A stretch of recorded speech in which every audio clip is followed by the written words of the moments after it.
பிற மதத்தை சார்ந்தவர்கள் இருக்க வேண்டும் என்று கோடிட்டு காட்டியது மட்டுமல்லாமல் இஸ்லாமியர்கள் இருக்கக்கூடிய பிரிவினையில் கண்டிப்பாக 2 பேரை சேர்க்க வேண்டும் என்று இஸ்லாத்தில் இருக்கக்கூடிய ஒற்றுமையை குந்தக வைக்கும் விலையிலே 2 பிரிவினையை அவர்கள் சேர்க்கின்றார்கள். இதிலிருந்து என்ன தெரிகிறது என்றால் இஸ்லாம் மதத்திற்குள்ளே நாம் முதலில் பிரிவினையை கொண்டு வர வேண்டும் நினைக்கின்றார்கள்.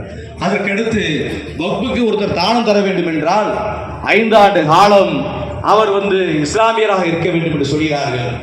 3வது ஒன்றை நான் சொல்ல வேண்டும் நினைக்கின்றேன். இது இஸ்லாமியருடைய அந்த சொத்துக்களை அவர்கள் தானம் தருவதற்கு தன்னுடைய குடும்பத்தில் இருக்கக்கூடிய உறவினர்களிடத்திலே மகளிடத்திலே நீங்கள் சம்பளம் பெற்று எழுதி கொடுக்க வேண்டும் என்று சொல்கிறார்கள். இவையெல்லாம் வகுப்பிற்கு அறக்குறை எந்த ஒரு இஸ்லாமியம் கொடுக்கக்கூடாது என்பதற்கு ஒரு தடை விதிக்கக்கூடிய மாணவமாக இந்த திருத்தமாக நாம் பார்க்க வேண்டும். அதற்கு அடுத்து ஒரு கட்டத்தில் நான் சொல்கிறேன், வகுப்பு சட்டத்தில் என்ன சொல்கிறது, ஒரு இடத்திலே ஒரு பிரச்சனை ஏற்படுகிறது என்றால் திருமணத்திலே நீங்கள் அதை முறையிட வேண்டும். அந்த ட்ரிபுனல் தீர்ப்பாயம் அதற்கு ஒரு தீர்ப்பளிக்க வேண்டும். முன்னால் இருக்கிற வகுப்பு சட்டம் சொல்கிறது. ஆனால் இவர்கள் என்ன சொல்கிறார்கள் என்றால், நீங்கள் தீர்ப்பாயத்துக்கு செல்லக்கூடாது, ட்ரிபுனல் செல்லக்கூடாது.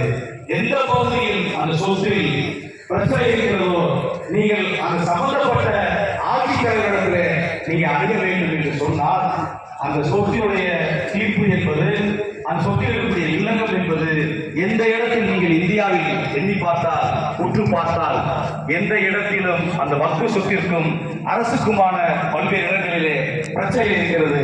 அதை சொல்லாமல் அவர் சொல்கிறார்கள். எதற்காக அவர்கள் ஒன்றியத்தில் ஆட்சி செய்யக்கூடிய பாசிச ஆட்சியாளர்கள் இந்த வக்ஃபின் மீது இவ்வளவு கண்ணோட்டத்தோடு இருக்கிறார் என்றால், இந்தியா துணைக்கண்டத்திலே அதிகம் சொத்துக்களை கொண்டது முதலிலே ராணுவம், 2வது ரயில்வே, 3வது வக்ஃபு.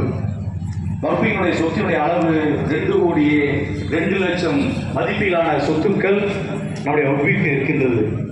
இவையெல்லாம் எண்ணி பார்த்துதான் அவர்கள் அதை அரசுடைய மூலமாக அதை பிரிக்க வேண்டும் என்று பல்வேறு திருத்தங்களை கொண்டு வந்திருக்கிறார்கள்.